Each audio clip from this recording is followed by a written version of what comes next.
Humility. What is the balance between self-worth, humility, and appreciation for who you are? Are you supposed to take your gifts for granted? Are they all to your credit? This is an interesting question and an interesting introspection. The way a person views themselves, their gifts, and their talents is the way they will actually live their lives. And I'm here to share with you some amazing ideas on how to view humility. What does humility look like on a person's day-to-day basis? And what can we learn from our holy sages? My name is Leah Abramov. Stay tuned for more.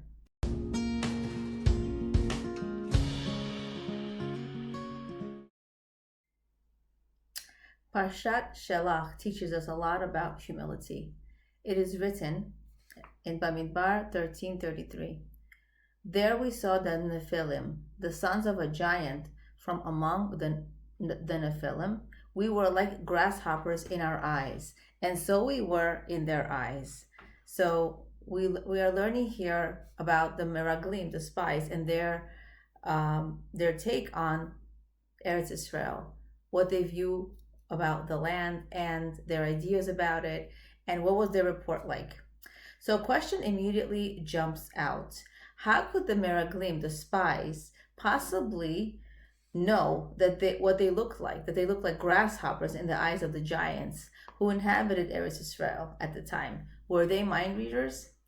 So Rashi, our commentary Rashi, straightforwardly answers that the Meraglim related that they heard the giants saying, "We see bugs walking in the vineyards." Looking closer, we also see that the Meraglim say, "We were like grasshoppers in our eyes, and so we were in their eyes." So we know that human nature is such that the people we interact with will reflect the level of esteem in which we hold ourselves.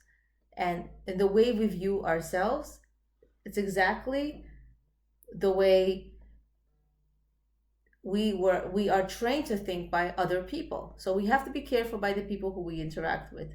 If a person sees himself as a lowlife and a dirt rag, other people will also see him as such. So what does humility really mean? Humility might be the most ununderstood and misunderstood of all character traits. Many people think that a humble person is the one who thinks that he is absolutely worthless. They think that someone who thinks of himself as more than a grasshopper is arrogant.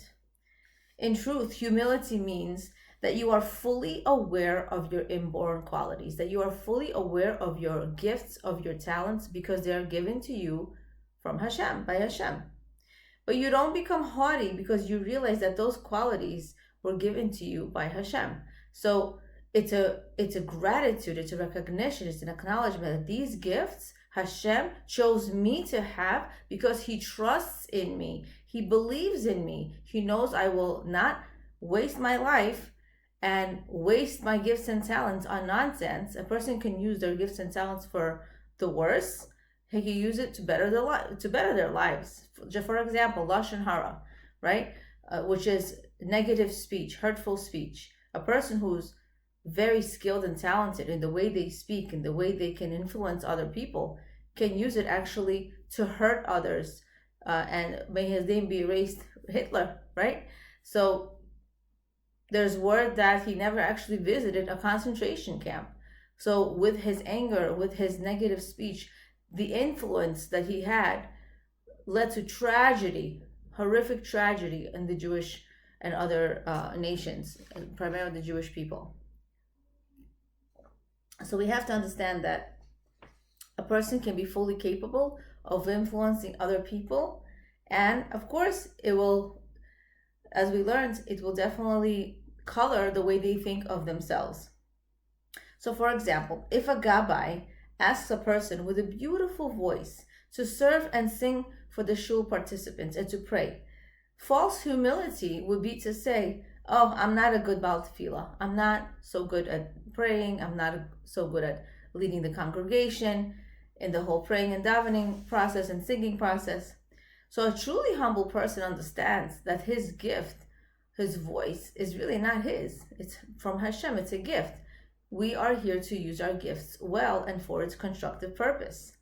A truly humble person would get up to daven, but would realize that this voice is not something to be proud of, but because he did not acquire it by his own efforts, right? It's something that's bestowed upon them, just like someone who inherits a large sum of money just because they have a prestigious position from their grandparents, from their parents. Why is that something to be proud of? It is something they were given to use, hopefully to help the world, right? Wealth is a very big test. A person who's wealthy, it's in a way a harder test than to be average or to be poor, because it's very hard to use your wealth properly, hopefully not for selfish reasons. So Hashem gave the Gabbai, or gave the person a beautiful voice in order to serve him better. That is humility. There's some interesting insights about Rab Moshe Feinstein. He used humility in a beautiful way, and there's a certain balance to it. So when he was walking down the street and someone called out, Moshe, Moshe, he thought someone was calling him. Like, he didn't think of himself. It's like, okay, so everybody has to call me Rav, and in such a respectful way. He understood that somebody could have been calling him. But another example, the same Rav Moshe Feinstein was at a wedding, and a young man approached him, and he wanted to ask him a question, to which Rav Moshe Feinstein answered, but then there was a follow-up question. Now, that would have been fine to ask questions. However, this person kept on getting more intense in his speech and louder and louder. To that point, Rav Moshe approached the man closer, took him by the arm, and moved him aside. And this is what he said: I don't believe you understand who you are talking to. He understood himself. He knew of his position. He knew that he is meant to be respected by people, and the way people should be talking to him should be with respect. He's a Torah scholar. He's a Gadol Hador. How do you treat others? So Rav Moshe, who did not have an ounce of arrogance in him, understood that humility did not mean that he should allow a young man to address him with chutzpah, with disrespect. Another example was that another young man asked Rav Moshe Feinstein of a question, also at a wedding. And Rav Moshe Feinstein issued a ruling. Now, this young man said, well, does the Rosh Hashiva, which means Moshe Feinstein, does the Rosh Hashiva know that the Pri Megadim rules the opposite, meaning the opposite of what you just said?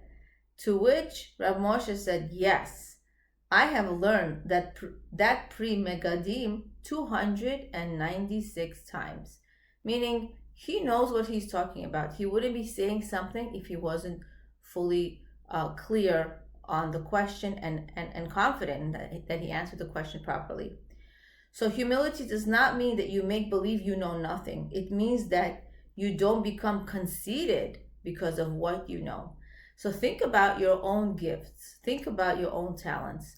Are you using it well? Are you using it to help others? Are you using it in a conceited way? Right? We all have to be honest with ourselves, because if we are, we're really not being helpful, and we're hurting our own character. We're growing in our arrogance, less on our humility, and more expectations on others because, hey, this is who I am. Do you understand who I am? So we need to understand that it's really important to balance humility. The best way is to respect other people much more than we expect respect from other people on us, and respect them exceedingly, but understand that I'm a person, and I'm meant to use my gifts and talents well, and they're not here because Hashem accidentally, God forbid, like that doesn't even exist. Everything happens for a reason, for a purpose. There's a rhyme and reason to everything. So if you're blessed with money, more time, more energy, creativity, use it to help others. Not everything is meant to be a money-making business, right? Sometimes we think, with the mindset generation that we live in, everything that I can do is money-making. I can charge people. I can have a rate. Okay, so maybe you need to do that if you need the money.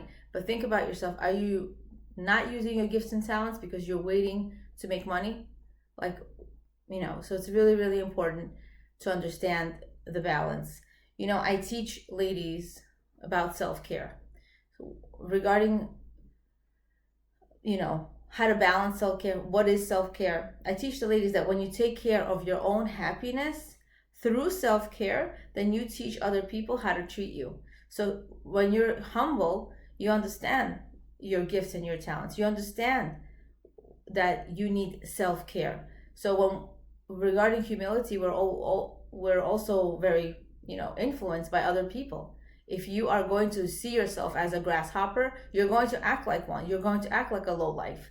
If you see yourself as a great person, and every single Jew is a tselem Elokim, a piece of HaKadosh Baruch Hu, people underconduct themselves because they undervalue themselves. They forget who they are. They think they're any Joe Schmo. You're not a regular person. You're a piece of HaKadosh Baruch Hu. You're meant to be in this world for a reason. There's a balance in the world because of you. One of my favorite quotes is, I woke up today because Hashem believes the world could not go on without me. I'm not sure who said it, but it works and it's true. If you woke up today, there's a purpose to you and you make a difference in the world. And hopefully we'll use our gifts and talents purposefully.